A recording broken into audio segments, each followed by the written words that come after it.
Fala pessoal, meu nome é Lara Rigolin, sou estudante do campus IBIUS Unesp, participante do grupo Gamate de Astronomia e hoje vou falar um pouquinho para vocês sobre o nosso sistema solar.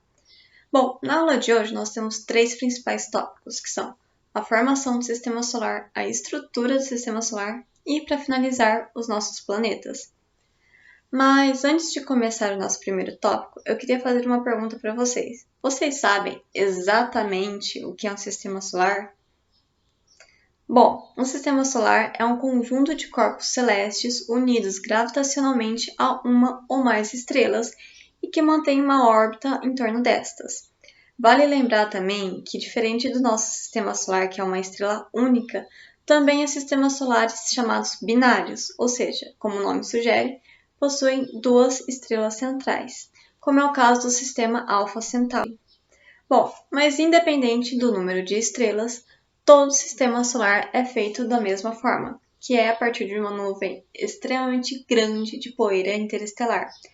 E essa nuvem de poeira interestelar, ela tem que ter materiais básicos para a formação, como é o caso de hidrogênio e hélio e, em menor quantidade, carbono, oxigênio e materiais silicados, ou seja, materiais formados a partir de silício.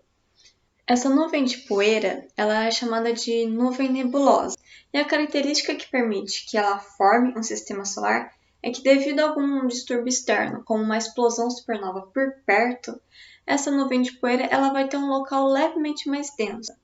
E por essa área ser levemente mais densa, ela tem uma força gravitacional um pouco maior, que atrai materiais para si própria. E atraindo materiais, ela fica cada vez mais densa, cada vez aumentando sua força gravitacional e aumentando cada vez mais a quantidade de material que ela atrai, até atingir uma certa densidade. Quando ela atinge uma densidade bem grande, essa nuvem ela começa um processo de compactação. E nesse processo de compactação, as temperaturas dentro desse centro denso, eles chegam a ultrapassar milhares de graus Celsius.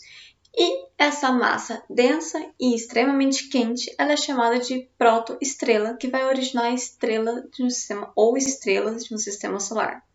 A protoestrela é basicamente uma prévia, um protótipo de uma estrela central de um sistema solar, como foi o caso do nosso Sol. E, no caso do nosso Sol, além da protoestrela, também se formou em torno dele uma nuvem de gás chamada de nebulosa solar, que depois de mais ou menos 1 milhão de anos de formação, colapsou sobre si própria e foi absorvida pelo núcleo. O núcleo solar ele é composto por gás ionizado. E esse gás ionizado associado às altas temperaturas e alta taxa de rotação da protoestrela, ele cria cargas elétricas e campos magnéticos, e também possibilita o início do processo de fusão. Agora, para quem não está muito familiarizado com o processo de fusão nuclear, é um processo em que você pega átomos, força eles juntos até que virem um. E é esse processo que permite que o nosso Sol seja classificado como uma estrela estável e que ele também produza calor e energia. No caso do Sol, que é rico em hidrogênio e hélio, o processo de fusão nuclear se dá quando dois átomos de hidrogênio se juntam, formando um átomo de hélio e liberando energia no espaço. Essa energia no espaço chega à Terra à forma de calor e luz. Mas, além de estrelas, um sistema solar ele também tem planetas. E esses planetas eles são formados a partir da mesma nebulosa que formou a estrela. A diferença é que há uma compactação bem menor e menos quente do que houve com a estrela, capaz de criar corpos celestes com uma força gravitacional relevante. E esses corpos jovens são chamados de planetesimais ou protoplanetas. Quando nós vemos um sistema solar jovem, nota-se que existem muitos objetos circundando a mesma estrela, até mesmo compartilhando a mesma órbita. E você pode notar no nosso sistema solar, nós temos um objeto soberano por órbita. Então, acontece uma limpa da órbita desses planetas através de colisões. Ou seja, nós temos dois planetas indo em direção opostas na mesma órbita. Eles vão colidir até que sobre apenas um soberano nessa órbita.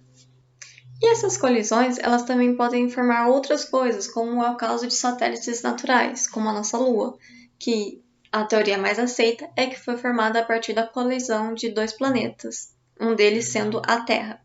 O que nos leva ao segundo tópico da aula de hoje, que é a estrutura do sistema solar, especificamente do nosso sistema solar, que é formado por um Sol e 8 principais planetas. Notem que eu disse principais planetas, porque o nosso sistema solar ele tem mais que 8 planetas, mas isso vai ser tratado em uma aula mais para frente. Bom, nós já falamos bastante sobre a estrela, sobre o Sol, então vamos focar um pouquinho mais nos planetas. E eles são, por ordem de proximidade com o Sol, Mercúrio, Vênus, Terra, Marte, Júpiter, Saturno, Urano e Netuno. Desses 8 planetas, 4 são planetas telúricos ou terrestriais e 4 são planetas gigantes gasosos. Planetas telúricos são aqueles que formados majoritariamente de um núcleo sólido e uma crosta rochosa. No nosso caso, os telúricos são Mercúrio, Vênus, Terra e Marte.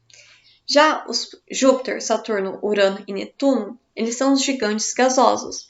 E os gigantes gasosos, acredita-se que eles também têm um núcleo sólido e uma crosta sólida. Só que a camada de gás em volta deles é muito mais espessa e soberana em relação à camada sólida, por isso são chamados de gigantes gasosos. Curiosamente, os planetas telúricos e os planetas gasosos, eles são separados por um cinturão de asteroides, que também será tratado em uma aula mais para frente. Então, deixando os asteroides um pouco de lado, nós temos o nosso próximo tópico, os planetas. Cada um dos planetas do nosso sistema solar ele tem uma peculiaridade, como por exemplo a Terra. Não só do nosso sistema solar, mas a Terra é o único local de todo o conhecimento científico que sabemos que há vida nela. Ou, por exemplo, Vênus, que apesar de não ser o planeta mais próximo do Sol, é o mais quente.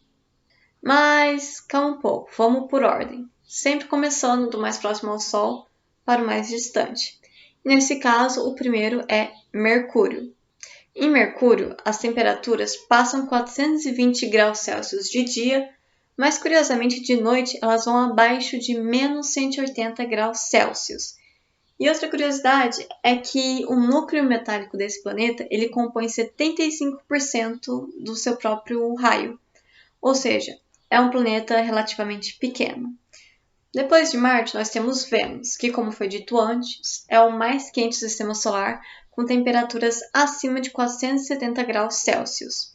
Essa temperatura ela é causada por uma atmosfera extremamente densa e rica em dióxido de carbono, que também é o responsável pela criação de vapores de ácido sulfúrico em sua superfície. Apesar do ácido sulfúrico, Vênus ele é relativamente semelhante à Terra em tamanho e também em período de órbita, tendo uma volta em torno do Sol de 243 dias terrestres.